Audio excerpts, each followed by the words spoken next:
According to some bombshell new reporting from the New York Times, Rupert Murdoch had been engaged in an effort to change the family trust so that his son Lachlan could lock in Fox News' right-wing editorial slant. So here's the deal, and if you've watched the show Succession, this feels like something plucked right out of the series. Rupert, who is 93 years old, retains full control over the business of Fox News and News Corp while he's still alive. Once he dies, his voting shares will be distributed equally among his 4 oldest children. But the issue, according to the New York Times, is that James and Elizabeth are both known to have less conservative political views than their father or brother. If Mr. Murdoch fails to lock in Lachlan's leadership of the company, he will be unable to ensure that Fox News will remain a right-wing news outlet after his death, putting in jeopardy the legacy of the conservative empire he had spent his life building. In seeking to consolidate Lachlan's control over the empire, Mr. Murdoch has argued that maintaining the political bent of his outlets and stripping the voting power of 3 of his children is in the financial interest of all his beneficiaries. So, in an effort to cement his legacy, Rupert Murdoch is seeking to consolidate power among Lachlan, who will protect the right-wing bent of the properties. Again, according to the Times, in recent years, they have grown increasingly concerned that James, who has left the company and is hardly on speaking terms with his father and brother, was planning to lead a coup with Elizabeth and Prudence to oust Lachlan after their father's death and change the editorial slant of the company. During the proceedings, Mr. Murdoch and Lachlan's lawyers pointed to a meeting that James, Elizabeth, and Prudence held at Claridge's Hotel in London in September 2023 as proof that they were scheming against Lachlan, but the commissioner ruled that accounts of the meeting were insufficient evidence of plotting. It was Lachlan who initiated the plan to change the trust in the middle of 2023, according to the ruling.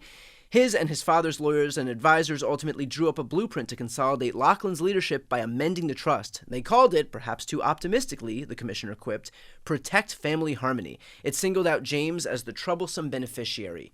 But the effort by Rupert and his son Lachlan is going to butt up against one major issue, and that is that in order for their changes to the trust to pass legal muster, Mr. Murdoch and Lachlan had to prove that they were being done in good faith and with the sole purpose of benefiting all of Mr. Murdoch's heirs. In court, they argued that locking in Lachlan's control would ensure that the empire remained on its highly profitable conservative course, which would be in the best interests of all of Mr. Murdoch's beneficiaries. James, Elizabeth, and Prudence, referred to in the proceedings as the objectors, strenuously disagreed. They argued that they were being disenfranchised from their own family trust under what they maintained was a false presumption. They, quote, disavowed any plan to oust their brother, according to the decision, which also did not find that they shared any singleness of purpose of changing the management of Fox News or any outlets following Mr. Murdoch's death. In other words, it's going to be a tall order to convince a judge that by disenfranchising the other 3 children, that is somehow to the benefit of those other 3 children. Any change to the trust has to satisfy that threshold of benefiting all of Rupert Murdoch's heirs. And the notion that they should be shut out is going to be a hard sell for a commissioner who would rule here. And to that exact point, it was. A Nevada commissioner, Edmund Gorman Jr., quote, concluded in a decision filed on Saturday that the father and son, who is the head of Fox News and News Corp, had acted in bad faith in their effort to amend the irrevocable trust, which divides control of the company equally among Mr. Murdoch's 4 oldest children, Lachlan, James, Elizabeth, and Prudence, after his death.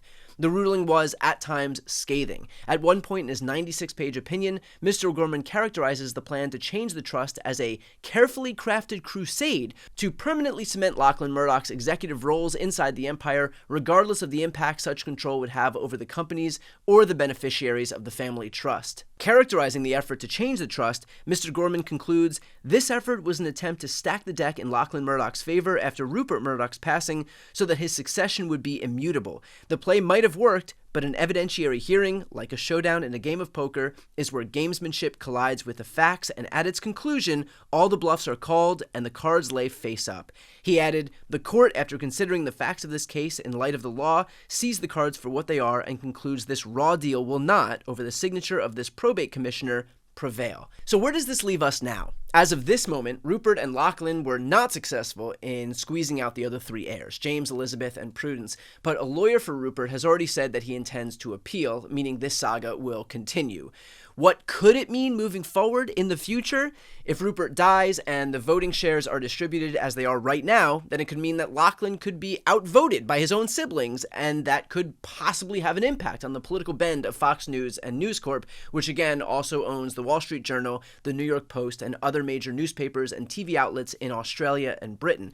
Am I expecting that Fox News one day becomes some liberal bastion? No. Might it moderate its positions? Possibly. Remember, as it stands right now, Fox News exists as little more than a propaganda arm of Donald Trump's White House.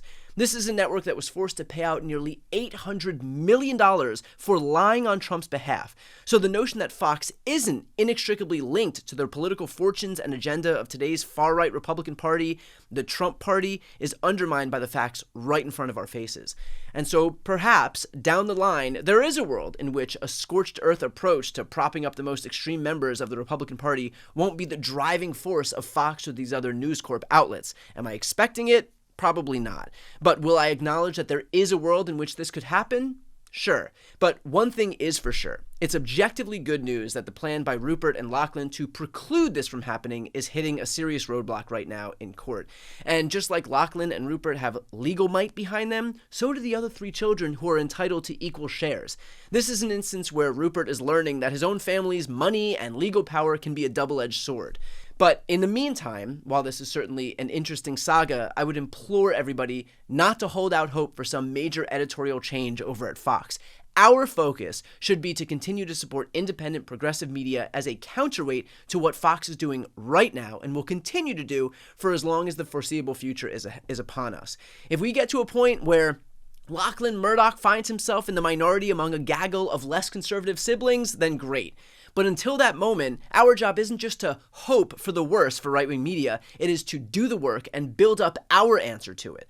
And the way we do that, if I could immodestly ask, is to subscribe to this channel and other left-wing creators who are doing the work that Fox refuses to do, which is holding Republicans to account, telling the truth about Donald Trump and the Republican Party, and advocating for what is in the best interest of Americans as opposed to what's in the best interest of the billionaires who've made themselves the face of today's GOP, from Trump to Elon Musk to Rupert Murdoch himself. Thank you for giving us some time. You know what the event I have now? No. A very big event. I'm going to see Rupert Murdoch.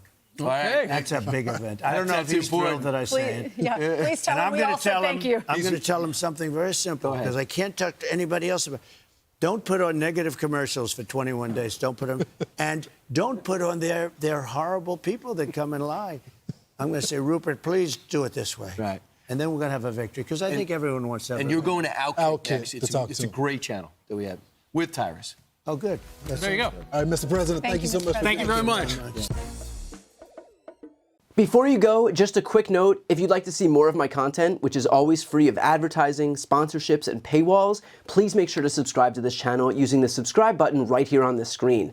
And if you'd like to support my work even further, you can grab a copy of my instant #1 New York Times selling book, Shameless, available for sale right now. That link is also on the screen. Thanks so much for watching.